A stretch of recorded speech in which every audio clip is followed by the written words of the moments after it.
आप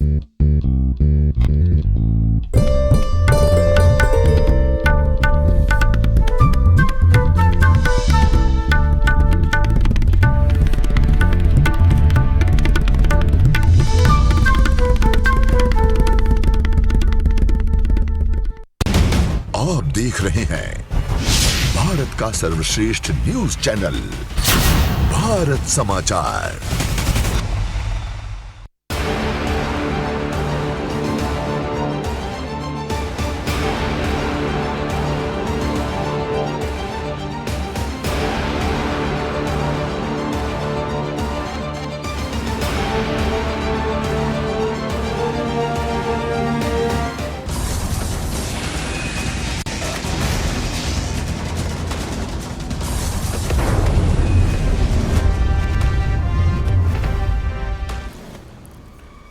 अभिवादन स्वीकार कीजिए ब्रजेश मिश्रा का और आप देखना शुरू कर चुके हैं द डिबेट। बहनों भाइयों, उत्तर प्रदेश की राजनीति में इन दिनों पिछड़ा राजनीति को बड़ा महत्व मिल रहा है।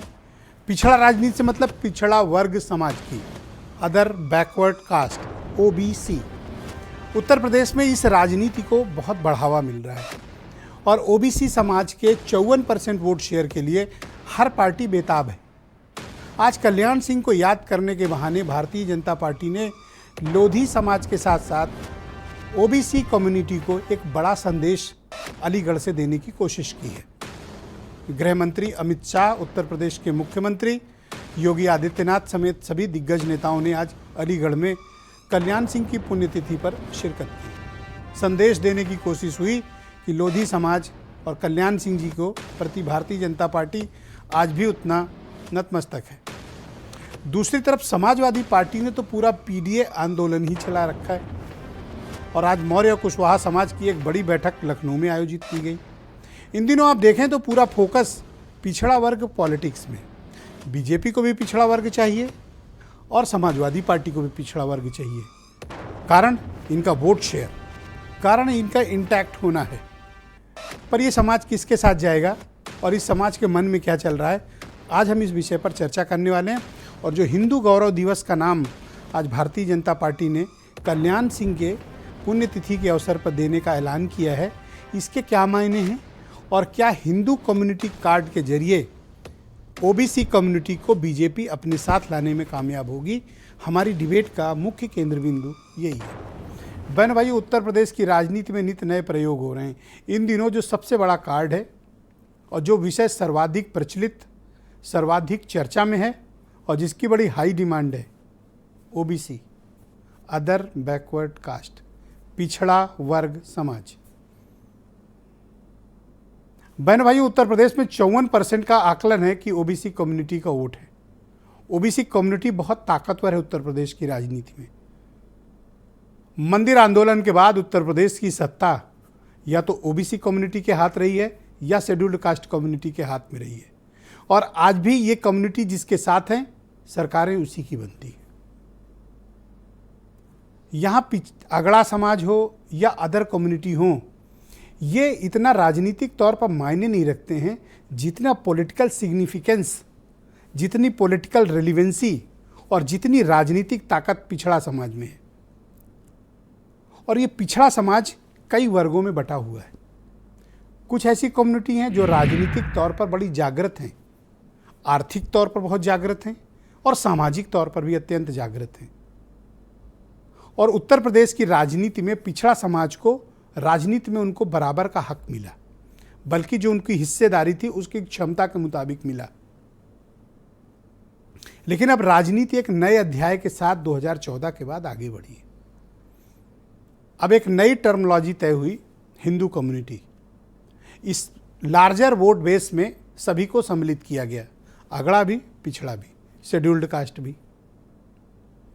लेकिन अपोजिशन इसको उसी खांचे में वापस ले जाना चाहता है जहां से ये एक कम्युनिटी में बंधे थे।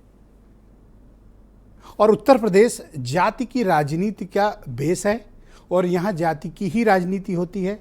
तो कोई अगर ये कहे कि जाति उत्तर प्रदेश में मायने नहीं रखती तो वो झूठ बोल रहा है। नैतिकता की बातें कितनी भी हो सकती हैं, लेकिन उत्तर प्रदेश में एक जाति प्रधान देश है, राज्य है और यहाँ जातियाँ ही रूल करती हैं, जातियाँ ही वोट करती हैं। ये एक सच्चाई है। इस सच्चाई से जो मुख मोड़ेगा वो राजनीति में तबाह और बर्बाद हो जाएगा। इसलिए हर पॉलिटिकल पार्टी को पता है कि उसे क्या करना है। तो सबसे बड़ा वोट शेयर किसका? 54%। किसका? ओबीसी कम्युनिटी का। उस ओबीसी कम्युनिटी में भी अलग अलग जातियां हैं।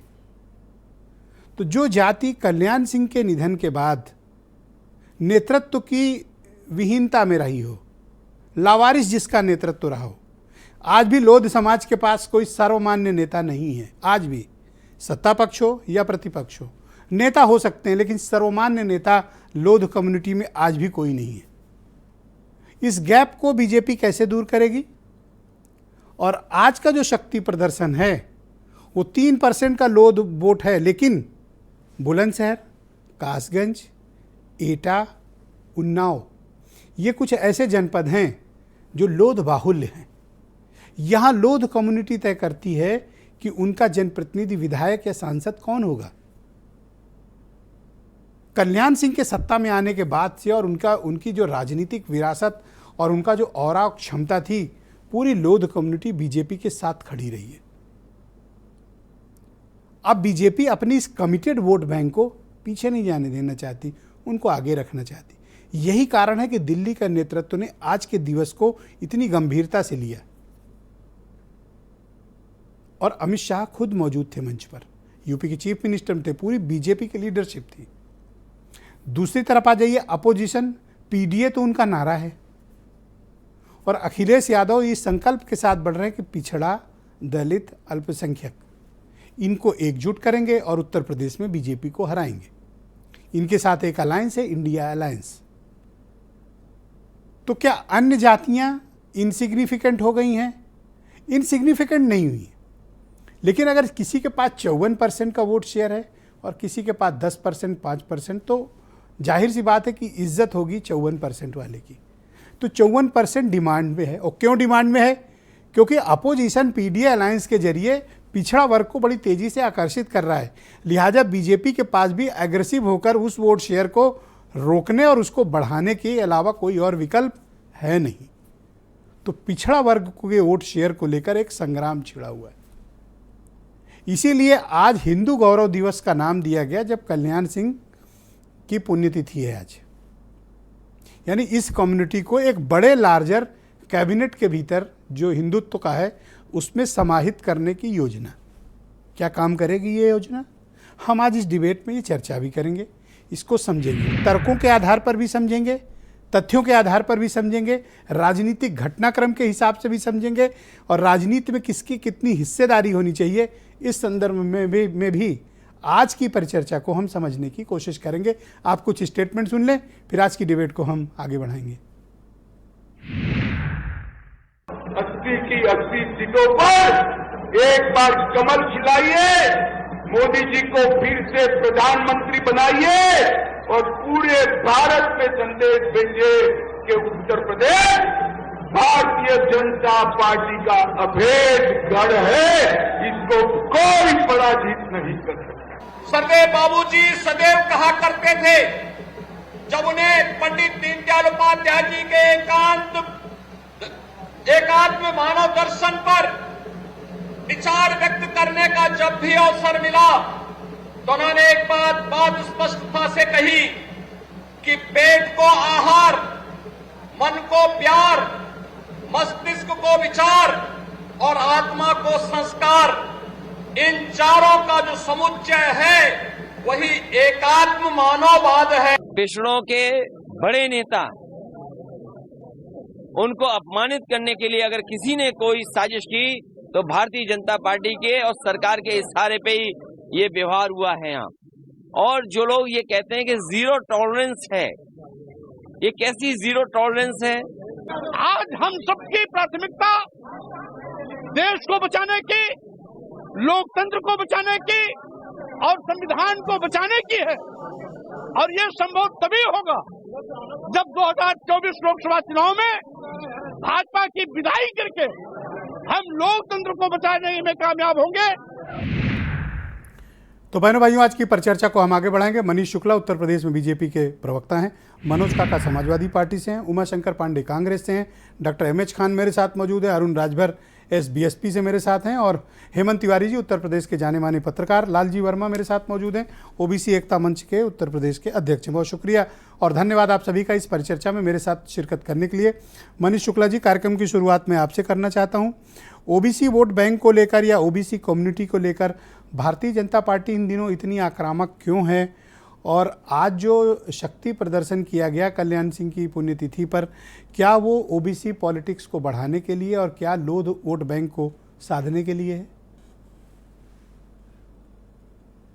देखिए, स्वर्गीय कल्याण सिंह जी हिंदू हृदय सम्राट थे। उन्होंने आजीवन राम मंदिर के लिए काम किया और राम मंदिर बने, इसके लिए उन्होंने मुख्यमंत्री पद की कुर्सी को भी छोड़ने में तनिक देर नहीं लगाई। देखिए, दो लोगों को अवसर लगा था इतिहास में, जब कार सेवा करने के लिए अयोध्या गए थे। एक श्री मुलायम सिंह यादव जी के समय में कार सेवा करने के लिए अयोध्या पहुंचे थे। सबको पता है कि किस तरीके से कार सेवकों के ऊपर गोलियां चली और सरयू उनके खून से लाल हो गया। वहीं जब कल्याण सिंह जी मुख्यमंत्री थे और कार सेवक पहुंचे तो उन्होंने स्पष्ट कह दिया कि हम कार सेवकों पर गोली नहीं चलाएंगे, भले मुख्यमंत्री पद को त्यागना पड़े। और इतिहास उसी का लिखा जाता है जो त्याग करता है। और रहा सवाल पिछड़ों का, तो भारतीय जनता पार्टी का अगर ट्रैक रिकॉर्ड आप उठाकर देखेंगे, केंद्रीय मंत्रिमंडल से लेकर उत्तर प्रदेश के मंत्रिमंडल से लेकर तमाम राज्यों के मंत्रिमंडल को देखेंगे, हमारे जो संगठन है, केंद्रीय संगठन से लेकर राज्यों के संगठन को देखेंगे, तो सामाजिक समरसता का एक गुलदस्ता दिखेगा। सर्वस्पर्शी और सर्वव्यापी संगठन का निर्माण भारतीय जनता पार्टी करती है। ये जो अपोजिशन ने PDA अलायंस स्टार्ट किया है, इसके दबाव में आकर आप OBC कम्युनिटी की पॉलिटिक्स को ज़्यादा स्थान दे रहे हैं या तवज्जो दे रहे हैं? दबाव है आप पर? देखिए, मैंने इसीलिए एक शब्द का प्रयोग किया, ट्रैक रिकॉर्ड।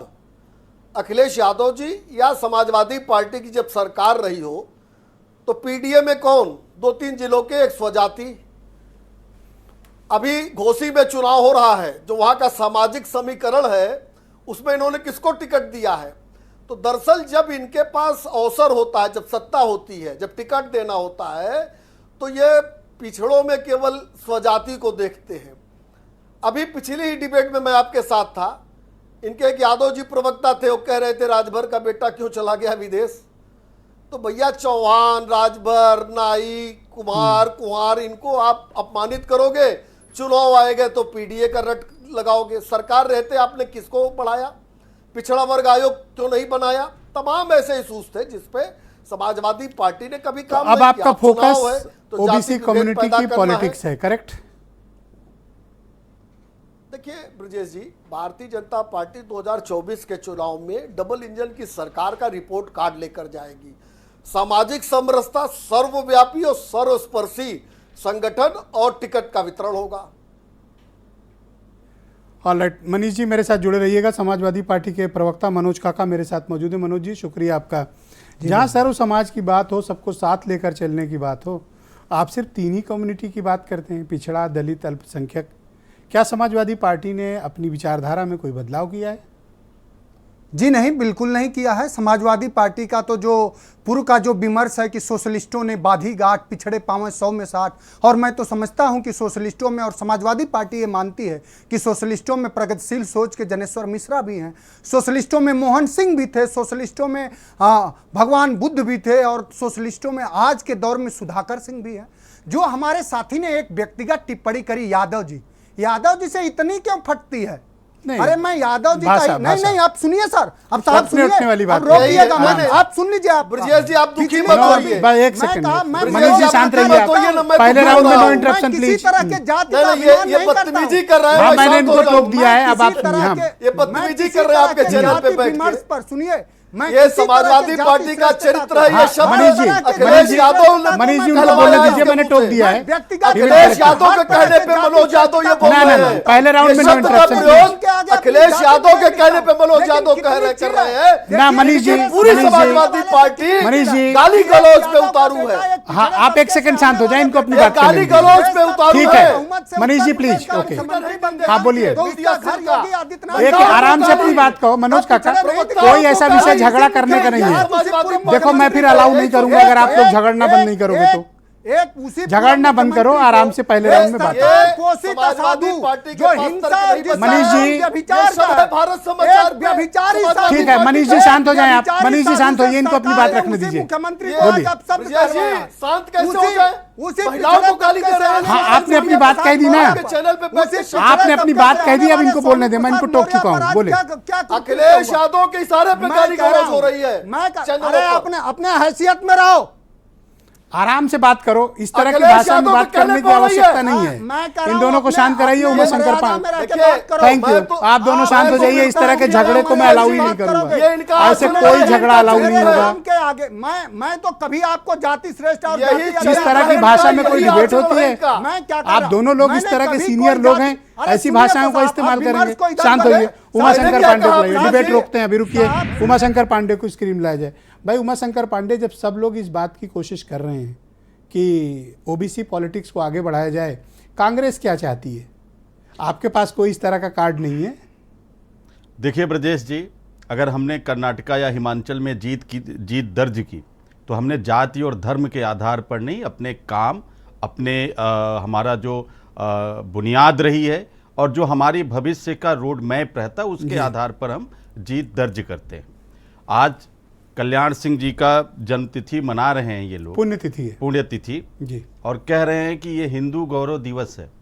हमने अमित शाह जी का पूरा भाषण सुना, करीब 30-40 बार पिछड़ा वर्ग पिछड़ा वर्ग पिछड़ा वर्ग करते रहे। आजकल बहुत सुन रहे हो अमित शाह?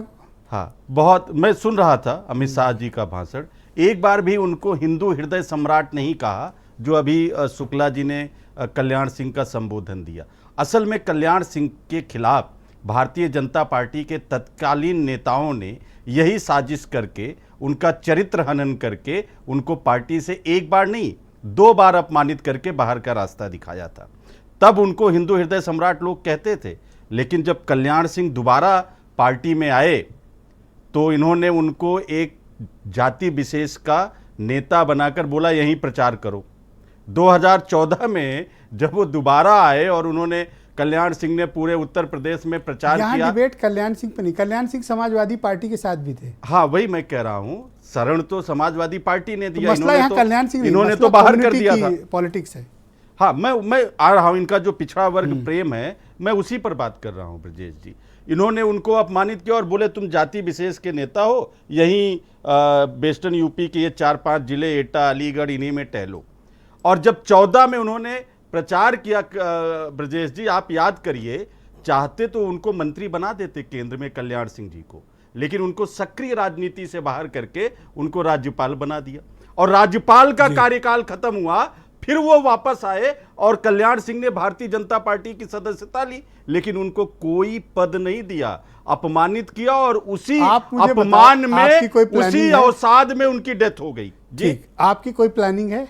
हमारी तो प्लानिंग है, हम तो उत्तर प्रदेश के एक, और कांग्रेस वो पार्टी जिसने सबसे पहले मतलब जातियों में खांचा काट कांग्रेस पार्टी ने कभी जाति और धर्म, क्षेत्र, भाषा, लिंग की राजनीति नहीं की है पांडे जी। कांग्रेस ने हमेशा, सहमत हूं, और इस देश नहीं, मैं बता रहा हूं, सिर्फ जाति की राजनीति, मैं आपको बता रहा हूं ब्रजेश जी, अगर कांग्रेस पार्टी ने, मेरी बात आ जाए, देखिए अगर कांग्रेस पार्टी ने दलितों के लिए आरक्षण का काम किया तो उनको मुख्य धारा में लाने का वो कार्य था। अगर हम किसी जाति के लोग को आगे बढ़ाते हैं तो हर जाति का प्रतिनिधित्व लोकतंत्र में होना चाहिए। अगर नहीं होगा तो उनकी बातें तो कैसे आएंगी? आपके यहाँ पिछड़ा कम्युनिटी को तवज्जो क्यों नहीं? आप बताइए यूपी में।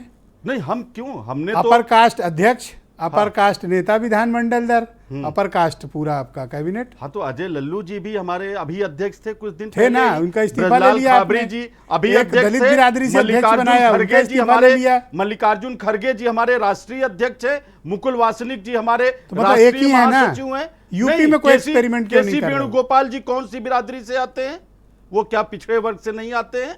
पूरी फेहरिस्त है, मीरा कुमार जी से लेके सुशील शिंदे तक, ये सब कांग्रेस एसबीएसपी पार्टी के नेशनल नेता हैं। जनरल सेक्रेटरी और प्रवक्ता अरुण राजभर मेरे साथ मौजूद हैं। अरुण जी, शुक्रिया आपका। ये आजकल मैं देख रहा हूँ कहीं गाली गलौज हो रही है, कोई किसी की कम्युनिटी के नाम पे गाली दे रहा है, कोई किसी पे स्याही फेंक रहा है और कहीं जूते चल रहे हैं। ये किस प्रकार की राजनीति है? उत्तर प्रदेश इन सब राजनीति से थोड़ा ऊपर उठ चुका था, लेकिन मैं देख रहा हूँ कि ये सब फिर शुरू हो गया है। नहीं, लोकतंत्र में ये चीज़ ठीक नहीं है और लोकतंत्र में सभी अपने अपने तरीके से अपनी बात रखने का अधिकार है। बात यह है कि पिछड़े वर्ग के, दलित वर्ग के, अल्पसंख्यक वर्ग के और सर्वमान्य नेताओं की चर्चा हो रही है और ख़ास तौर से चर्चा ये हो रही है कि पिछड़ों का वोट बीजेपी के साथ क्यों खड़ा हो गया, क्यों नहीं खड़ा होगा। सवाल ये है, जब राज्यसभा भेजना होगा, एमएलसी बनाना होगा, विधानसभा में टिकट देना होगा, लोकसभा में टिकट देना होगा, तो जिनके जेब भारी होते हैं उनको टिकट मिलते हैं, जिनके जेब में कुछ नहीं होता है, जो जमीन पर काम करता है, जन समर्थन वाला नेता हो तो उसको किनारे लगा दिया जाता है। उठाकर देखिए, 39% उत्तर प्रदेश में अति पिछड़े हैं। बीजेपी के पास कौन जाति का नेता नहीं है, चाहे वो चौहान हो, बिंद हो, केवट हो, मल्ला हो, राजभर हो, अर्कवंशी हो, बंजारा, कौन जाति का नेता नहीं है। लेकिन वही दूसरे दलों में देखिए, चाहे वो सपा हो, बसपा हो, कांग्रेस, बड़े दावा करते हैं। इन लोगों का काम क्या है, महापुरुषों का फोटो लगा लो जब चुनाव आ जाएगा। चाहे उठा के देखिए, 2022 में महाराजा सुहेलदेव राजभर का फोटो समाजवादी पार्टी के बैनरों पर था, चुनाव हटते ही बैनर से गायब हो गया। क्या यह समाज नहीं देखता है? निषाद का फोटो लगता था। तो इन दिनों पिछड़ा कम्युनिटी, स्पेशली आप जो लोग वैसे ही पाल का मोस्ट ओबीसी कम्युनिटी से बिलोंग करते हैं, इनके दिमाग में क्या चल रहा है राजनीतिक रूप से? देखिए, इनके दिमाग में साफ सुथरा चल रहा है। जो सपा बसपा ने जो भरा है, जैसे आप सपा के अभी देखिए, अहंकार यही दिख जाता है। गुंडागर्दी, अराजकता और धमकी देने वाली जो प्रवृत्ति है, इससे छोटे वर्ग और आज आपके पिताजी जो आपकी पार्टी के अध्यक्ष हैं, और समाजवाद, उन्होंने भी आज बहुत आपत्तिजनक और गलत बयान दिया है। एक जाति को लेकर, कम्युनिटी को लेकर गाली देना, अपमानजनक बात करना, ये ठीक बात नहीं है। हाँ, आप अगर दूसरों पे उंगली उठा रहे हैं तो खुद आज आपने बहुत बड़ा ब्लंडर किया है और उसके लिए क्षमा याचना होनी चाहिए। वो किसी जाति को लेकर कोई गाली दे, ये गलत है। नहीं, इस बात का हमने खंडन भी किया है। आपके ही चैनल पर आपके रिपोर्टर द्वारा यह बयान दिया गया कि माननीय ओम प्रकाश राजभर जी को सपा के नेता पता नहीं क्या भाषा का प्रयोग किया कहते हैं, तो उन्होंने ये कहा कि गांव में लोग ये कहते हैं कि इनकी बुद्धि इतने सार्वजनिक, उन्होंने अपने ऊपर नहीं कहा कि मैं कह चैनलों रहा हूं। पर आप कैमरे पे इस तरह का स्टेटमेंट देते हैं, तो लोग क्या कहते हैं ये मायने नहीं रखता, आप क्या कहते हैं ये इंपॉर्टेंट है। आप नेता हैं, आपकी बात लोग सुनते हैं। बीच में आप मत बोलिए, मनोज जी बीच में नहीं, माफी कही आप शांत रहे, मैं बात कर रहा हूँ। पहले राउंड में इंटरप्शन अलाउड नहीं, आवाज बंद कर दीजिए। हाँ बोलिए अरुण जी। देखिए, सुहेलदेव भारतीय समाज पार्टी हर समाज का सम्मान करती है, हर वर्ग का सम्मान करती है और सुहेलदेव भारतीय समाज पार्टी में हर दल, हर समाज के लोग, आज ही देखेंगे बड़ी संख्या में हमारे साथ यादव समाज के लोगों ने पार्टी सदस्यता ग्रहण किया। बड़ी संख्या में चौहान, निषाद, बिंद, जिनको गाली दे रहे हो उनको ज्वाइन करा रहे हो, कम से कम माफी मांग लो। उन्होंने खुद, अभी भी मौका है, आप कह सकते हो कि गलती से निकल गया मुंह से, बात खत्म। माफी किस बात का? नहीं, सुहेलदेव भारतीय समाज पार्टी ने ऐसा कुछ कहा ही नहीं है। वो तोड़ करके, कैसे कोई तोड़ देगा भैया? आपके मुंह में कोई शब्द थोड़ी डालेगा। दूसरे भाषा आप कहोगे तो मैं दिखवा दूंगा, मेरे पास सब माल तैयार है। नहीं, आपके रिपोर्टर ने डाला था, वो मैंने देखा था। अब आपके पिताजी के मुंह में कोई अपने शब्द डाल के कहलवा ले तो फिर तो बहुत काबिल पत्रकार होगा। नहीं, ऐसा है कि सुहेलदेव भारतीय समाज पार्टी जब से भारतीय जनता पार्टी के साथ खड़ी हुई है, रात दिन गालियां दी जा रही है सपा की तरफ से। रात दिन 24 घंटा जब भी देखता बंद होना चाहिए ये, कोई किसी को गाली नहीं देना चाहिए। जैसी बातें, अपमानजनक शब्दों का इस्तेमाल बंद होनी चाहिए। क्या शब्दों की कमी है? अगर शब्दों की कमी बिल्कुल नहीं है। आप कुछ बोलेंगे तो जवाब तो देंगे ना हम। कड़ी से कड़ी बात बहुत अच्छे शब्दों में कही जा सकती है। बातें नहीं करते हैं ना। ओके, मैं लालजी वर्मा जी को आमंत्रित करता हूं, ओबीसी एकता मंच के अध्यक्ष हैं। वर्मा जी, आपका शुक्रिया। इन दिनों ओबीसी पॉलिटिक्स उत्तर प्रदेश में बहुत हावी है, आप क्या विचार रखते हैं कि इन दिनों ओबीसी से सबको बड़ा प्रेम हो रहा है? पीरन जी, सबसे पहले तो आपका बहुत बहुत धन्यवाद, और ब्रजेश जी आपका बहुत बहुत धन्यवाद और आपके लिए नमस्कार, और सारे भाई जितने बैठे हैं हमारे डिबेट में सबके लिए बहुत बहुत नमस्कार। और मैं एक ही बात कहूँगा कि हम सब लोग भाई हैं, पार्टी अपनी जगह पे हैं। पहले हम एक हिंदुस्तानी हैं और एक बने भाई हैं। डिबेट भी ऐसी होनी चाहिए जो आम हित में, आम जनता के हित में हो। इसमें किसी भी नेता को या किसी भी पार्टी को हमको अपशब्द का या इस तरह का नहीं होना चाहिए। धरातल इसमें आना चाहिए कि हम कितना भला कर सकते हैं अपने पद पर रहते हुए, अपनी पार्टी में रहते हुए। क्योंकि मैं चाहता हूं हमारे सब बुद्धिजीवी हैं, सब भाई हैं हमारे। इस हिंदुस्तान में हिंदू, मुस्लिम, सिख, ईसाई एक देश ऐसा है जिसकी दुनिया में व्याख्या होती है। इसीलिए मैं चाहता हूं वीरेंद्र जी, आप बहुत अच्छे, हमारे बहुत सुलझे ब्रजेश जी, तो इन सब भाइयों से यही रिक्वेस्ट है कि भाई देखिए एक बात वो नहीं, ठीक है, आपने इनको कह दिया, अच्छा किया, पर मैं जानना चाहता हूं कि पिछड़ा समाज के मन में क्या चल रहा है इन दिनों। देखिए भाई साहब, पिछड़े समाज के मन में ये चल रहा है कि पिछड़ा समाज अब तक पिसता हुआ है, हर पार्टी ने पीसा है।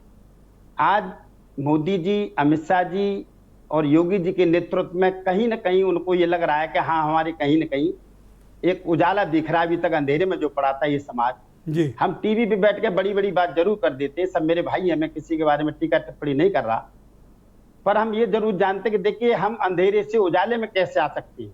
ये हमारा सब दलों का, सबका प्रयास होना चाहिए। कांग्रेस हमारी बुरी नहीं है, कोई पार्टी बुरी नहीं है, बुरी है तो हमारी अपनी विचारधारा बुरी है।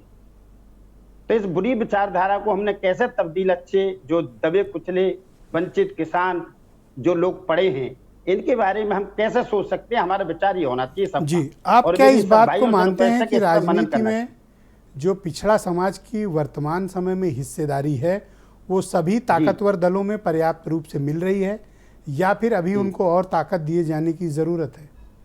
देखिए, ताकत तो ईमानदारी से अगर पूछेंगे तो हर समाज को मिलनी चाहिए, हर वर्ग को, हर समाज को। क्योंकि आज हिंदुस्तान में बरादरीवाद और ये सब जो चल रहा है ना, ये अच्छी बात नहीं है।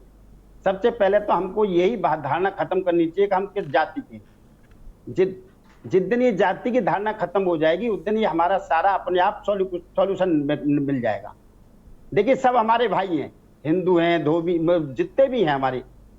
हम बैकवर्ड की बात करते हैं, बैकवर्ड हैं, जितने हाई कास्ट है वो भी तो हमारे भाई हैं, हम उनकी भी तो बात करेंगे। थैंक यू वर्मा जी, हमारे साथ जुड़े रहिएगा, डिबेट को आगे बढ़ाएंगे। डॉक्टर एम एच खान, बहुत शुक्रिया वर्मा जी, हमारे साथ जुड़े रहिएगा। सेकंड राउंड में आपकी बाकी ओपिनियन को हम सम्मिलित करेंगे। डॉक्टर एम एच खान मेरे साथ मौजूद है। खान साहब, इन दिनों बड़ी दुखदाई तस्वीरें या बयान आ रहे हैं जो थोड़ा ठीक नहीं है। मतलब राजनीति में जो एक शुचिता होनी चाहिए उसको परिलक्षित करते नहीं है। किसी पे स्याही फेंकी जा रही है, किसी पे जूता फेंका जा रहा है, किसी को गालियाँ दी जा रही हैं। ये क्या ये ठीक बात है? नहीं, ये तो बात ठीक नहीं है, लेकिन मिश्रा जी मुझे लगता है चुनाव आ गया है, क्योंकि चुनाव की बात ही अमित शाह जी ने किया है। बीपी सिंह जी की सरकार थी, मंडल आयोग का मंडल कमीशन जब लाया गया था तो बीपी सिंह की सरकार को किसने गिराया? भारतीय जनता पार्टी के लोगों ने बीपी सिंह की सरकार इसलिए गिरा दिया कि मंडल कमीशन क्यों लाए थे, पिछड़ों के हक हुकूक की लड़ाई क्यों लड़ रहे हो? आज किस मुंह से बात कर रहे हैं भारतीय जनता पार्टी के लोग? मौर्य जी के नेतृत्व में उत्तर प्रदेश में सरकार बननी थी, बना दिया योगी जी को। कहां पिछड़ों को मिल रहा है कुछ? पिछड़ों को तो लतियाया जा रहा है, अब उनको कहा जा रहा है कि चुपचाप बैठो। अरे खान साहब, आपको भी क्या हो गया? ये लतियाना ये शब्द ठीक नहीं। नहीं, आज नो सर, नहीं, ये यही कुछ और दूसरे शब्द चुन लें आप। क्या किया गया बताइए? मौर्य जी को नेतृत्व में उत्तर प्रदेश में भारतीय जनता पार्टी की बहुमत मिली, लेकिन मौर्य जी को नहीं बनाया मुख्यमंत्री। क्यों नहीं बनाया बताइए मुझे आप, सवाल है ये। क्यों नहीं बनाया मुख्यमंत्री? क्यों सर? दो बार डिप्टी चीफ मिनिस्टर बनाया, इस बार भी उनको डिप्टी चीफ मिनिस्टर बनाए हुए हैं। अरे साहब, डिप्टी ओबीसी कम्युनिटी से बीजेपी के प्रदेश अध्यक्ष हैं, उनके संगठन मंत्री भी हैं। देखिए मिश्रा जी, मतलब मैं आपको बता रहा हूँ जो ये नहीं, मेरी बात भी सुन लीजिए, मैं भी तो कुछ बता रहा हूं। अच्छा बोले, इस पर जवाब दे दीजिए आप। मंडल कमीशन का विरोध किसने किया? इसमें किसका हित हो रहा था? अरे ये तमाशा है, तमाशा बना के रखा है आपने राजनीति में आकर के। आप चुनाव जीतो, जैसे मर्जी आ जीतो, अगला पिछड़ा ये सब बना करके चुनाव जीतोगे, यही रहेगा राजनीति में। अब भाईचारा साहब खत्म हो गया, एक दूसरे को कोई गाली देगा। तो आजकल ये पिछड़ा समाज को इतना आकर्षित करने की होड़ क्यों मची हुई है? जाति नहीं, मैं कह रहा हूं, देखिए मैं मिश्रा जी फिर कह रहा हूं कि सत्ता पक्ष को जाति जनगणना क्यों नहीं करा रहे हैं? ये कितने दिन से डिमांड हो रही है जाति जनगणना की। यार बात कुछ है, वो बात कुछ है, डिब्बे में कुछ है, ऊपर कुछ है, अंदर कुछ है। मैं साफ साफ बात कहता हूं, बुरा लगता है लोगों को तो बुरा लगे, लेकिन पिछड़ों को छला गया है। पिछड़ों को अभी ये ओम प्रकाश राजभर की पार्टी के नेता बोल रहे थे, 1 महीना पहले क्या कह रहे थे कि सबसे बड़ा चोर योगी, सबसे बड़ा चोर मोदी, यही तो बोल रहे थे। और कौन सी भाषा बोल रहे थे? तो ये इस चीज को ध्यान में रखना चाहिए कि हमको कल को वहां जाना है तो हम ऐसी भाषा का इस्तेमाल ना करें जिससे दुनिया हमारे ऊपर, समाज हमारे ऊपर हंसे। ये कौन कर रहा था? आपको और फिर वही चले गए, वहीं मुख्यमंत्री भारतीय जनता पार्टी में चले गए। कहा झूठा पे कर रहे हैं, बनेंगे ये? नहीं, ये क्या, ये कौन सी भाषा है? 13% बचे हैं, वो बचाइए, नहीं वो चला जाएगा चुनाव में। ऐसी भाषा ना बोलिए, इस तरह के शब्द ठीक नहीं है। क्या यार, तुम्हारे पास ऐसे शब्द ठीक नहीं है। तुम्हारे पास अरे आप ऐसी भाषा बनाएंगे, जिसको चोर कहोगे, घोषी हारने के बाद आपके पिताजी भी सरंगी ही बजाएंगे, जाके पैर पकड़ोगे। नहीं, एक सेकंड मनोज जी, आप बीच में मत बोलिए। खान साहब को उन्होंने बोला, खान साहब जवाब दे लेंगे, सक्षम है खान साहब जवाब देने में। पीडीए खान साहब सक्षम है जवाब देने में। खान साहब ये क्या कह रहे हैं कि आप पीपी में जाएंगे? क्या है पीपी? मैं पूछ रहा हूं, ये पीपी बजवा रहे हैं आपसे। 6% वोट है इनका। पूछो इनसे ना, क्या बजवाएंगे? नहीं, ये कुछ भी बजा सकते हैं, बजवा किसी को नहीं पाएंगे। इनकी खान साहब बचे कहाँ यार? हैसियत है, इनके पास बचा क्या है? अरे इनके नेता किसी जिले में जाने को तैयार नहीं। उत्तर प्रदेश में सरकार बनाते थे, सीट बची नहीं, हमसे कम सीट पर आ गए, 1 सीट पाए हैं। हमारे मुझे बोलने देना है मिश्रा जी, तो एक सेकंड। अरुण आप अपनी बारी में बोल चुके हैं, अब आप खान साहब को डिस्टर्ब करें। खान साहब आपके पास 20 सेकंड बचे हैं। Thank you Arun. खान साहब बोलिए, अनइंटरप्टेड 20 सेकंड। नहीं, ये आदमी कौन बोल रहा है? ये आदमी कौन बोल रहा है? जो गाली बकने वाला आदमी है। पार्टी गाली बकने वाली पार्टी, नरेंद्र मोदी जी को गाली, मुख्यमंत्री को गाली। ये अपने गाली नहीं बकते हैं खान साहब, नहीं गाली दिया। आपके भी रिश्तेदारी की बात करते हैं, आपके भी समाज है। बहुत शुक्रिया हेमंत तिवारी जी, धन्यवाद। आप लोग क्या तय करते हैं? यार हर व्यक्ति कुछ न कुछ बोल। बेशरम आदमी हो यार। अरे खान साहब प्लीज, खान साहब इस तरह की बात ना करो। खान साहब संयम, बात करने की तमीज नहीं किसी का। खान साहब अरे क्या हो गया? बैठते हैं आप चैनल पर, आज शुरुआत ही गड़बड़ हुई है। धन्यवाद हेमंत तिवारी जी को लाया जाए। खान साहब धन्यवाद। खान साहब शुक्रिया। खान साहब धन्यवाद। 1% नहीं बचा, थैंक यू खान। अरे हेमंत तिवारी जी को लाया जाए। प्रधानमंत्री भाई हेमंत जी, आप लोग क्यों तो झगड़ा कर रहे हो? क्या हो गया आज? कोई बात है? नहीं, ये देखिए मिश्रा जी, ये 1 महीना पहले बेईमान का सबसे बड़ा बेईमान मौका मिला है। हो गया खान साहब, गला साफ कर रहे हैं, भाषण देने का मौका मिलता नहीं है। वहीं फिर चले गए।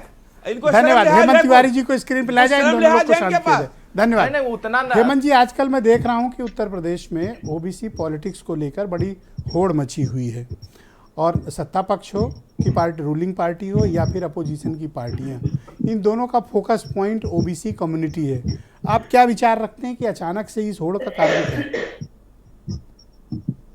इसमें बहुत ज्यादा जीरा और बहस की गुंजाइश नहीं है। आपने 2022 का इलेक्शन देखा है। 2022 में क्या था? 2 लोग आमने सामने थे, भाजपा और उसका छोटा अलायंस, और समाजवादी पार्टी उसका अलायंस। समाजवादी पार्टी ने ओबीसी पर फोकस किया, उसको पता था कि मुसलमान उसके साथ थे। मुसलमान प्लस ओबीसी का उसने एक बनाया कॉम्बिनेशन। उसके जवाब में भारतीय जनता पार्टी जो पिछले 9 साल से 8 साल से एक कॉम्बो बनाती रही है, बृहत्तर हिंदुत्व का एक अम्ब्रेला बनाया। बृहत्तर हिंदुत्व में सर्व जातियां जाती हैं, छोटी जातियों से बड़ी जातियों। लेकिन अगर ये जो दौर है जिसमें शाही जूता हट गई और पे जो कुछ हो रहा है, इस दौर की राजनीति में राजनेताओं को अच्छे से पता है कि जात से बड़ी सच्चाई उत्तर प्रदेश में कोई नहीं है। जात पकड़ोगे जिंदा रहोगे, जात छोड़ दोगे तो आपकी दशा कांग्रेस जैसी हो जाएगी। कांग्रेस की स्थिति आप देख रहे हैं। कांग्रेस वाकई, उमाशंकर जी ने ठीक कहा, कोई जात की राजनीति नहीं करती, लेकिन यहाँ जात की राजनीति सब करते हैं। एक आपने अपने इंट्रोडक्टरी उसमें बोला, और आज एक तरीके से चुनाव में भारतीय जनता पार्टी किरी सूच के साथ आ रही है उसका एक मोटा मोटा खाका अमित शाह ने अलीगढ़ में रख दिया, जी, जिसमें राम मंदिर पर इतना फोकस है, जिसमें ओबीसी पर इतना फोकस है। एक मैं आपसे एक क्वेश्चन समझना चाह रहा था लोध वोटों का। एक उस पर हम आते हैं विजय जी, और इसमें कोई शक नहीं कि आज की तारीख में इस देश में अगर कोई सबसे बड़ा ओबीसी चेहरा है तो नरेंद्र मोदी हैं, जिसका कमाल आप 2014 से देख रहे हैं। भारतीय जनता पार्टी के पास ये ओबीसी वोट कब आए? 2014 से आने शुरू हुए। Parliamentary election 2014, parliamentary election 19, assembly election 2017 जो केशव प्रसाद मौर्य के नेतृत्व में अध्यक्षता में लड़ा गया, और उसके बाद जो अभी 2022 आप खाली वोट का प्रतिशत निकाल लीजिए तो ओबीसी का मैक्सिमम वोटर, बड़ा सपोर्ट, बड़ा चैंप जो है भारतीय जनता पार्टी के पास, उसको पता है। और आज पूरे भाषण में एक बार देख लीजिए कितनी बार पिछड़ों की बात आई, और एक आ गया पिछड़ों के कल्याण में कल्याण सिंह जात की राजनीति नहीं करते थे, लेकिन पिछड़ों के कल्याण के लिए चिंतित रहते थे, और प्रधानमंत्री नरेंद्र मोदी भी वही आज कर रहे हैं। तो उनका जो इशारा था उन्होंने कर दिया। मोटे मोटे भाजपा इसी लाइन पे चलेगी। ओबीसी आज अमित शाह की स्पीच आप सुने तो 8-10 बार ऐसा मौका आया उनकी स्पीच में जब वो ओबीसी बड़ा फोकस कर रहे थे, और स्पेशली वो जहां पर रैली थी, वो तो कार्यक्रम था, वो तो लोध बाहुल्य एरिया है। पहले तो मैं एक बात बता दूं आपको, लोधों के तो सर्वमान्य नेता थे ही कल्याण सिंह, बिंद, निषाद, ये पूरी की पूरी ये बिरादरी जो है, जो अति पिछड़े हैं, ये कल्याण सिंह के नाम पे वोट करते थे। भारतीय जनता पार्टी को कल्याण सिंह के नाम पे इन बिरादरियों को वोट तब मिलता था, इसमें कोई शक नहीं है। तो कल्याण सिंह को जा करके उनके गढ़ में जो वास्तव में लोधों का पूरा इलाका है, बहुत बड़ी क्षेत्र है जहाँ लोध बाहुल्य क्षेत्र आता है, वहां उन्होंने अपना मैसेज दे दिया। और आप देखते रहिएगा आने वाले दिनों में यही मैसेज रहेगा। इधर आपने देखा अखिलेश यादव ने जो किया, तो मुझे नहीं लगता है। मैंने ओपनिंग स्पीच में एक मुद्दा उठाया था और आपसे उस पर ओपिनियन जानना चाहता हूँ कि कल्याण सिंह के निधन के बाद लोध कम्युनिटी में कोई ऐसा सर्वमान्य नेता उभरा नहीं जो पूरी कम्युनिटी जिसके साथ चल सके, इकट्ठी हो सके। कोई ऐसा सर्वमान्य चेहरा नहीं है। ऐसा लगता है कि लोध कम्युनिटी का जो नेतृत्व है इस वक्त लावारिस है। बात तो आपने बिल्कुल सही कहा, कोई इतना बड़ा चेहरा कल्याण सिंह के बाद आया ही नहीं, कोई सेकेंड डिस्ट्रिंग इस तरह की थी नहीं। लेकिन वो बदायूं के जो है स्टेट मिनिस्टर BL वर्मा जैसे नेताओं को भारतीय जनता पार्टी ने थोड़ा तवज्जो दिया है, और BL वर्मा को तो कभी कभी कहा जाता था कि स्टेट प्रेसिडेंट भी बीजेपी बना सकती है, मतलब उसके दावेदार थे। और कोई लोध नेता, सही कहा आपने, और कोई लोध नेता कल्याण सिंह के बाद नहीं आया। लेकिन और इसीलिए कल्याण सिंह को बार बार याद किया जा रहा है। हिंदुत्व की बात कल्याण सिंह के जरिए की जा रही है, ओबीसी की बात कल्याण सिंह के नाम पे की जा रही है, और सबसे बड़ी और ये अपोजिशन जो PDA अलायंस बनाकर इन दिनों काम कर रहा है राजनीति में, इसका कोई ग्राउंड पर प्रभाव है? मुझे तो नहीं लगता है कोई बहुत खास प्रभाव है। इसके लिए बड़ी मेहनत करनी पड़ेगी, और मेहनत में सबसे बड़ी दिक्कत क्या है, आप खाली 2019 का पार्लियामेंट्री इलेक्शन देख लीजिए। एक छोटा सा उदाहरण दे रहा हूँ, यादवों को वोट कहाँ गए? यादवों को बहुत जगहों पर मिले मायावती की पार्टी को, अलायंस था, एक डेडली कॉम्बिनेशन कहा जा रहा था। लेकिन दलितों को वोट कहाँ गए? दलितों को वोट कहाँ मिले उनको? तो PDA में से तो D तो लगभग डिलीट कर दीजिए। अब बाकी बचा P, पिछड़ों का बहुत बड़ा गैर यादव जन भारतीय जनता पार्टी के साथ 2014 से ही चल रहा है। अल्पसंख्यकों का बहुत बम्पर सपोर्ट मिला था अखिलेश यादव को। लेकिन अब कांग्रेस अगर थोड़ी सी बेहतर करती है तो अल्पसंख्यकों की निगाह कांग्रेस की ओर भी है। जी हेमंत जी, शुक्रिया, हमारे साथ जुड़े रहिएगा। आपके आगे के असेसमेंट और ऑब्जर्वेशंस को हम सेकंड राउंड में भी स्थान देंगे। बहन भाइयों, इस पर चर्चा को आगे बढ़ाते हैं, इसका दूसरा राउंड शुरू करते हैं। मनीष शुक्ला उत्तर प्रदेश में बीजेपी के प्रवक्ता हैं। मैं आप दोनों लोगों से, मनोज काका से और मनीष शुक्ला, दोनों लोग से कहता हूँ अपनी अपनी बात कहें, एक दूसरे पर किसी प्रकार की टीका टिप्पणी या कोई भी ऐसी बात न करें जो अप्रिय हो, क्योंकि लाखों लोग देखते हैं और आपके बारे में ओपिनियन रखते हैं। तो मनीष जी, मैं आपसे समझना चाहता हूँ कि ओबीसी कम्युनिटी आपको वोट देती है, बम्पर वोट देती है, आपको हर चुनाव में बढ़ चढ़ कर करती है, लेकिन विपक्ष सवाल उठा रहा है कि नेतृत्व में, लीडरशिप में उसको वो हिस्सेदारी आप नहीं देते हैं। सवाल कौन उठा रहा है? अपोजिशन उठा रहा है। जो लोग स्वयं सत्ता में रहते हुए 2-3 जिलों के स्वजातियों की राजनीति करते आए, सत्ता हो, योजना हो या नौकरी हो, वहीं गई। तो ट्रैक रिकॉर्ड देखता है। देखिए ब्रजेश जी, मतदाता इतना समझदार है कि हमारे कहने पे आपके कहने पे वोट नहीं देता है। उसको ये पता होता है कि कहाँ हमको सम्मान मिल रहा है, कहाँ भागीदारी मिल रही है। और शुरू से लेकर कल्याण सिंह जी भारतीय जनता पार्टी के नेता थे, हिंदू हृदय सम्राट थे, जिन्होंने राम मंदिर के लिए मुख्यमंत्री की कुर्सी छोड़ दी। उनकी जब मृत्यु हुई तो अखिलेश यादव जी या समाजवादी पार्टी का कोई व्यक्ति नहीं गया। वहीं भारतीय जनता पार्टी के बड़े से बड़ा नेता जब स्वर्गीय मुलायम सिंह यादव जी की मृत्यु हुई तो गए। ये चरित्र का अंतर होता है। अभी आपने कहा अप्रिय शब्द, एक भी अप्रिय शब्द मेरी पूरी डिबेट में निकाल के दिखा दीजिएगा ब्रजेश जी, तो मैं निश्चित रूप से मैं क्षमा मांग लूंगा। और मैं मनोज यादव जी से दुखी भी नहीं हूं, चूंकि जो लोग अपने पिताजी और चाचा के लिए अब शब्दों का प्रयोग करते रहे हो, जिनका सोशल मीडिया उठाकर आप देख लीजिए किन शब्दों का प्रयोग है, तो उनसे इसी बात की उम्मीद है। जब डिबेट पे हम लोग आते हैं तो हम लोग जानते हैं सपा है इस तरह की बातें बोल सकती है। मैं विषय पे आता हूँ। देखिए, उत्तर प्रदेश और देश में नरेंद्र मोदी जी के नेतृत्व में सभी वर्गों का आज विश्वास कायम हुआ है। चूंकि सत्ता में भागीदारी, जो पारदर्शी तरीके से नौकरियां दी गई, हमारी सरकार उत्तर प्रदेश में है, जो सरकारी नौकरी दी गई, एक पर भी सवाल खड़े नहीं हुए कि कहीं भी पारदर्शिता का अभाव रहा है। योजनाओं का लाभ प्रत्येक व्यक्ति को मिला हो, चाहे केंद्र की योजना हो चाहे प्रदेश की योजना हो। एक जवाब मैं और देता हूं। अभी एक खान साहब हैं, उन्होंने कहा कि अरे वीपी सिंह की सरकार क्यों गिरा दी।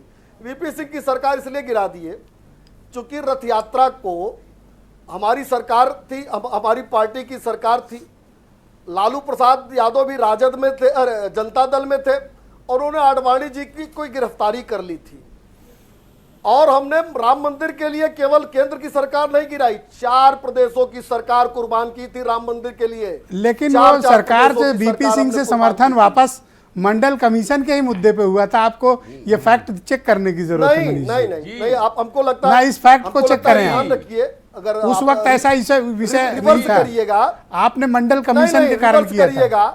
समस्तीपुर में मैं बता देता हूं, समस्तीपुर में आडवाणी जी की गिरफ्तारी कर ली गई थी, रथ यात्रा को रोक दिया गया था। वीपी सिंह जी के कहने पर लालू प्रसाद ने गिरफ्तारी करा ली थी, और उसके विरोध में उस सरकार से हमने समर्थन वापस लिया था।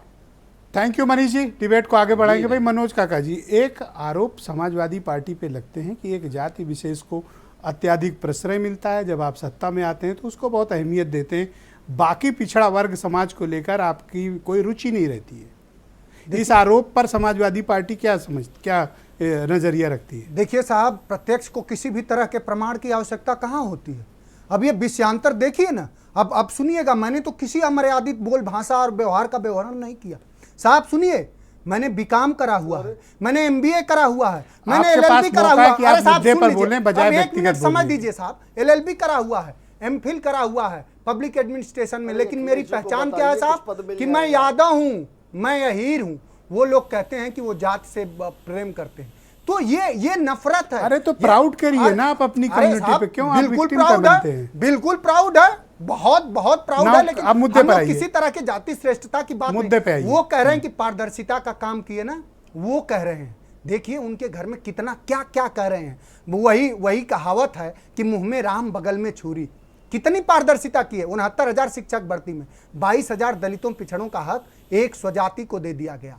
बांदा एग्रीकल्चर यूनिवर्सिटी में साहब भर्ती होती है, 15 में से 12 एक जाति के लोग, मुख्यमंत्री जी के स्वजातियों की पोस्टिंग हो जाती है। कौन सी प्रतिभा लेके आ रहे हैं? इस उत्तर प्रदेश में 5 एग्रीकल्चर विश्वविद्यालय है साहब, सभी में एक जात के लोग, मुख्यमंत्री के स्वजाति लोग पोस्ट है। देखिए ये बात कर रहे हैं जो अखिलेश यादव, जो दुनिया के सबसे प्रगतिशील नेता हैं, जिनको हार्वर्ड में भी जिन पर रिसर्च हुआ साहब, उनका घर इसलिए धुलवा दिया योगी आदित्यनाथ ने और बीजेपी ने। मनीष जी मैं मौका दूंगा, पूरा जवाब दीजिए। सुनिए साहब, अब ये पिछड़ा से कितनी मोहब्बत करते हैं। देखिए ना, आपने कहा राजनीतिक, सिर्फ सवाल राजनीतिक हक का नहीं है, ये सवाल शासकीय हक का है। पिछड़ा वर्ग के बाकी समाज भी हैं, अदर कम्युनिटी भी पिछड़ा समाज में आती है, मोस्ट ओबीसी भी आते हैं। आप उनको अपने साथ क्यों नहीं जोड़ अरे पाए? सबको लेके चलते हैं। मैंने क्या कहा? कमी है कि आप में क्यों आपके साथ जुड़ते मैंने नहीं? कहा देखिए, ये सरकार, ये विज्ञापन पोषित इस तरह के बयान है। हमारे पिछड़े में सारे अति पिछड़ा और पिछड़ा सब आता। हमारे पार्टी में पटेल सबसे ज्यादा विधायक हैं साहब, अल्पसंख्यक वर्ग के लोग सबसे ज्यादा विधायक हैं साहब हमारे पार्टी में। हमारी पार्टी में आपने देखा बाबा साहब अम्बेडकर, 20 सेकंड बचे हैं, कंप्लीट करें। मैं खत्म कर रहा हूं साहब, 20 सेकंड और 20 सेकंड में ही खत्म कर रहा हूं। ये वही लोग हैं जब 7 अगस्त 1990 को मंडल कमीशन की आयोग रिपोर्ट लागू हुई, तो ये वही लोग हैं कि पिछड़ा दलित अपने अधिकारों को लेकर के 40 संस्तुतियां थी। इस नरेंद्र मोदी जी की सरकार से और योगी की सरकार से कहता हूं कि पिछड़े के इतने अगर हितैषी हैं तो उस 40 संस्तुतियों में सिर्फ 2 संस्तुतियां लागू है। 40 संस्तुतियां बहुत शुक्रिया आपका। मैं उमाशंकर, अगर आप में इतनी थैंक यू उमाशंकर पांडे जी। अगर आप में हित, हेमंत तिवारी जी ने एक बड़ा महत्वपूर्ण, थैंक यू नहीं जागा मनोज जी, शुक्रिया। आप एक सरकार पोषित थैंक यू। साधु से समय बचा तो आपको दोबारा मौका देंगे। धन्यवाद। देश में असाधु किस तरह का मर्यादित बयान देते रहे, बहुत शुक्रिया, वो भी माननीय धन्यवाद जी के खिलाफ। धन्यवाद। वो हम उमाशंकर जी को स्क्रीन पे लाया जाए। जैसे करोड़ों धन्यवाद, लोगों के लिए सिर्फ बहुत बहुत नेता ही शुक्रिया, नहीं है, बहुत बहुत शुक्रिया, एक भावना और एक धन्यवाद प्रेरणा के स्रोत। धन्यवाद। आप शांत हो जाएं। उमाशंकर पांडे जी, हेमंत तिवारी जी ने एक बड़ा महत्वपूर्ण ऑब्जर्वेशन दिया कि कांग्रेस ने जातियों की राजनीति छोड़ दी, इसलिए आज इस हालत पे आप यूपी में पहुंच गए। देखिए, बेसिक रूप से अगर आप जातियों के उत्थान, उनके प्रगति की बात नहीं करेंगे तो आपको कोई वोट क्यों देगा? नहीं, क्यों नहीं दिया? 2009 में नहीं दिया क्या? उसके पहले हमको नहीं दिया क्या? देखिए ब्रजेश जी, ऐसा नहीं है। उत्तर प्रदेश भावनाओं का देश है और ये जातियों में बटा हुआ प्रदेश नहीं है। लोग वोट करते हैं, 2009 में किया और फिर करेंगे। अब आप समझिए इस बात को, भारतीय जनता पार्टी की पीड़ा क्या है? पीड़ा यह है कि कांग्रेस पार्टी की लोकप्रियता उत्तर प्रदेश में लगातार बढ़ रही है। लोगों ने समझा कि दलितों को आरक्षण किसके समय में मिला? कांग्रेस के समय में। बढ़ रही, मुझे एक एविडेंस दे दो कि ये एविडेंस है इसलिए बढ़ी है। हाँ, मेरी बात आ जाए। देखिए, ओबीसी को आरक्षण जो अभी खान साहब कह रहे थे, इन्होंने सरकार गिरा दी, ओबी मंडल कमीशन की रिपोर्ट नहीं लागू होने दी। पीवी नरसिम्हा राव जी प्रधानमंत्री बने और 1991 में उन्होंने पिछड़ा मंडल कमीशन आयोग की रिपोर्ट लागू की। 2011 में हमने ओबीसी के लिए पिछड़ा वर्ग का जाति जनगणना कराया, उसको परिष्कृत करके आज तक इन्होंने रिपोर्ट ना तो लागू की और ना ही नई रिपोर्ट जाति जनगणना ये करा रहे हैं। भी आपको पिछड़ा वर्ग का अभी ये कह रहे थे एक भी दाग नहीं हमारे ऊपर। अभी ये कह रहे थे 69,000 शिक्षकों की भर्ती हुई, उसमें पिछड़ा अभी अभ्यर्थियों की का हक मारा, आज तक वो कोर्ट में भटक रहे हैं और इतनी बड़ी बात कर रहे हैं। तो कल्याण सिंह तो ओबीसी थे ना, अमित शाह जी कह रहे थे। आज अमित शाह जी ने कहा हमने फोन किया जब मंदिर बन गया, शिलान्यास हो रहा था, मोदी जी गए थे। प्रभु, फोन तो कर पाए, उनको बुला लिए होते हैं अयोध्या में। ना कल्याण सिंह को शिलान्यास में बुलाए, ना द्रौपदी। अच्छा, ये अरुण राजभर क्यों इस तरह के इल्जाम लगा रहे हैं कि आप लोग सिमट गए, खत्म हो गई कांग्रेस? हाँ, लेकिन डरते हमसे सबसे ज्यादा हैं। कैसे? मोदी जी का भाषण सुन लीजिए, योगी जी का भाषण सुन लीजिए, इतने डरे हुए हैं। इनको आती हुई कांग्रेस दिख रही है और 60 साल के लिए पलायन करती हुई इनको भाजपा दिख रही है। ओके, अरुण राजभर, ये इनका ये मानना है। अच्छा, एक लास्ट बात अरुण राजभर जी पे रह गई, ये मैं पूछ रहा था कुर्सी मिली कि नहीं? अभी भी खड़े हैं पीछे। अरे हो जाएगी शपथ। हमें लगता है अभी तक खड़े ही हैं। आपको लड्डू अरुण खिलाएंगे और इस डिबेट में बैठे सबको लड्डू मंत्री कह रहे थे, पिताजी खड़े मंत्री हो गए, कुछ दिलाइए ना हो तो टाट पट्टी बिछवा दीजिए पीछे। धन्यवाद। ओके, अरुण राजभर, करने वाला काम कर रहे हैं। आज ये अपोजिशन बड़ा परेशान है कि आपकी शपथ नहीं हो पा रही है। अरे मैं तो कह रहा हूँ कुर्सी ना हो, टाट पट्टी पर ही तब तक बैठे हैं। पांडे जी, मैंने आपको पर्याप्त समय भी दिया, अब आपको बीच में नहीं बोलना चाहिए। अरुण बोलिए। वाली नहीं है, ठीक है? ये जान रहे हैं कि आने वाले 2047 तक अपोजिशन को सत्ता नसीब नहीं होने वाली है। अभी हाल ही में 31 जुलाई 2023 को रोहिणी आयोग की कमीशन की रिपोर्ट। अच्छा, यही खदेड़ा हो बीच में नहीं पांडे जी, मैं आपकी आवाज बंद कर दूंगा, आपको बुरा लगेगा। आप बीच में ना बोले प्लीज, आप शांत हो जाए प्लीज, शांत हो जाए। पांडे जी की आवाज बंद कर दीजिए, आवाज बंद कर दीजिए। जब हम बात करते हैं, अभी पांडे जी बोल रहे हैं, इनके नए नवेले प्रदेश अध्यक्ष कह रहे हैं कि अति पिछड़े नेता को जूते की माला पहना देने। हाँ, बोला है, अजय राय ने बोला है। आप जाकर देख लीजिए। हाँ, ये भी बहुत आपत्तिजनक और गलत बयान है। आप कह रहे थे पांडे जी, भारतीय जनता पार्टी वाले, अब आप गलत कर रहे हैं, मैं फिर आवाज बंद करूंगा, आपको बुरा लगेगा। पांडे जी की आवाज बंद रखिए, कंप्लीटली बंद रखिए, अपनी बात कह चुके हैं, ये डिबेट डिस्टर्ब कर रहे हैं। अकलियत के लोगों से भी नफरत, सिर्फ अरुण को बोलने दीजिए। हाँ, इतनी नफरत, इतनी जलन क्यों है? आपके शपथ को लेकर ये बड़ा विचलित है, इनका कुछ दूर तो। पांडे जी शांत हो जाओ, डोंट बिहेव लाइक दिस। सवाल अभी सुनिए, सत्ता के लिए जितना ये व्याकुल भारत बने हैं विपक्ष वाले, इनको ये कैसी भाषा है व्याकुल भारत? थोड़ा शब्द ठीक चयन ये नोट कर लेंगे। अरे ये बने ही हैं ऐसे, बार बार चिल्ला दे रहे हैं। मैं तो कह रहा हूं कि 2633 जातियों की रिपोर्ट रोहिणी कमिशन ने दिया, 50% तुम्हारे जैसे भगोड़ों शांत पार्टियों की थैंक यू, धन्यवाद 54 पांडे जी। 554 जातियों ने ये इस तरह का बिहेवियर अनएक्सेप्टेबल है। कहा गया? मैं इसलिए नहीं, पांडे जी गलत कर रहे हो, पांडे जी गलत कर रहे हो।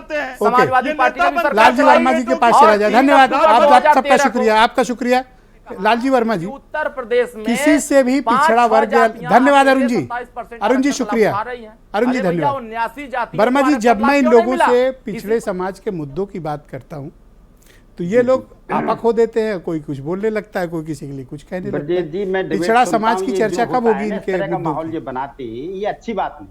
भाई अपनी बात रखिए, सिद्धांत एक तरीके से रखिए। इस तरह की बात करने से ये गलत मैसेज जाता है। देखिए, बाबूजी एक बहुत बड़े दरिया दिल आदमी थे और बहुत बड़े दिल के आदमी थे बाबूजी आदमी हमारे, और हमारी पार्टी के अंदर एक से एक बड़े जितने नेता हैं हमारे, बहुत दरिया दिल है। देखिए, ये सारी चीजों का कहना कि हम आएंगे कि आप जाएंगे, भाई ये तो बीन बजाएगा, कौन बजाएगा? तो जनता बजाएगी, किसका बजाएगी? इसमें ये बीन बजाएंगे, ये तो टीवी पे बैठ करके किसी का बीन बजा देंगे। भाई जनता में तो जाके देखिए कौन किसका बीन बजाएगा। भाई हम किसी के बारे में टीका टिप्पणी नहीं करते, हम अपनी बात करते हैं, अपने हमारे नेता, हमारे ये जो हमारे। मैं आपसे ये समझना चाहता हूँ, क्या ये पॉलिटिकल पार्टीज, चाहे रूलिंग पार्टी हो चाहे अपोजिशन, क्या ये पिछड़ा समाज के मुद्दों को ठीक से उठा पा रहे हैं? देखिए सर, पिछड़े समाज के मुद्दे ना इन्होंने कभी उठाए, ना ये कभी उठाएंगे। ये तो सिर्फ अपनी अपनी खिचड़ी पकाने में लगे रहते हैं। देखिए, पिछड़े मुद्दे उठाने वाले जो नेता थे आज दुनिया में नहीं है, पर उनकी जो एक मिसाल है ना, वो जीवन भर रहेगी। आज जैसे आदरणीय बाबूजी का है, आदरणीय बाबूजी हमारे जीवन आजीवन रहेंगे जीवित वो। हम जी धन्यवाद आपका वर्मा जी, शुक्रिया। थोड़ा सा इस राउंड में समय का अभाव है। खान साहब, ये मनीष जी तो कह रहे हैं कि नहीं, वो चूंकि रथ यात्रा रोकी थी लालू यादव ने, इसलिए हमने समर्थन वापस लिया था। इनका फैक्ट थोड़ा दुरुस्त करें आप जी। नहीं, मैं दुरुस्त कर रहा हूँ और कहूँगा भी कि ये बहुत प्रतिष्ठित चैनल है मिश्रा जी, आपका पूरा देश देखता है। आप खुद निकलवा लीजिए इनके तथ्यों के बारे में कि लालू जी ने जब अरेस्ट किया तब इन्होंने समर्थन वापस किया, कि जब मंडल कमीशन लागू किया तब वापस लिया। ये तिवारी जी हैं, तिवारी जी बता देंगे। दूसरा कोई इल्जाम, जब मंडल कमीशन बीपी सिंह ने लागू किया। दूसरा कोई इल्जाम, ये देश के लोगों को भरमाने का कोशिश मत करिए आप। एक इल्जाम, दूसरा कोई इल्जाम है इन पर? अगर आपने कमांडर का नहीं, दूसरा ये है, मैं कह रहा हूं कि क्या पिछड़े में यादव वर्ग नहीं आता है क्या? जब माननीय मुख्यमंत्री जी योगी आदित्यनाथ जी मुख्यमंत्री बने तो मुख्यमंत्री आवास को गंगा जल से धुलवाया गया। ये पिछड़ों का सम्मान है। ये बात करेंगे, नहीं धुलवाया गया, बताइए धुलवाया गया कि नहीं धुलवाया गया? धुलवाया गया, हेमंत तिवारी गंगा जल से धुलवाया गया। ऐसा थैंक यू खान साहब, गजब का काम किया इन्होंने। शुक्रिया आपका। थोड़ा इस राउंड में वक्त का अभाव। हेमंत जी, क्या आने वाले दिनों में पिछड़ा वर्ग समाज को अधिक प्रतिनिधित्व, अधिक सीटें देने की कोशिश और लुभाने की कोशिशें ये दोनों दल करेंगे? अब बिल्कुल करेंगे।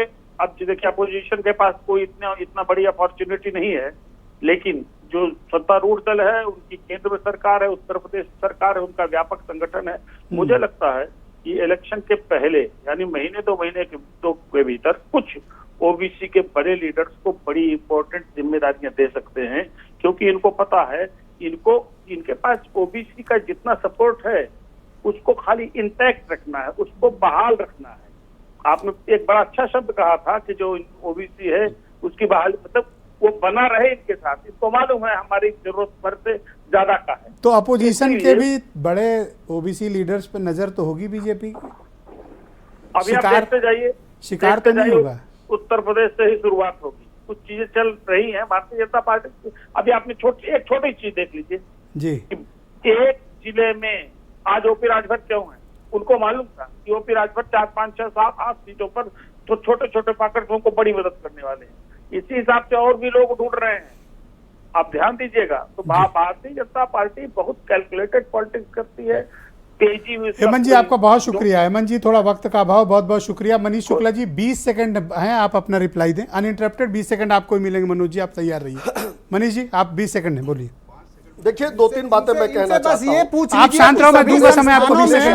20 सेकंड मिलेंगे आपको मिलेंगे 20 सेकंड। आप शांत रहें और ये पूछिए कि मंडल मनोज जी की आवाज बंद कर दी जाए। मनीष जी आप 20 सेकंड बोले।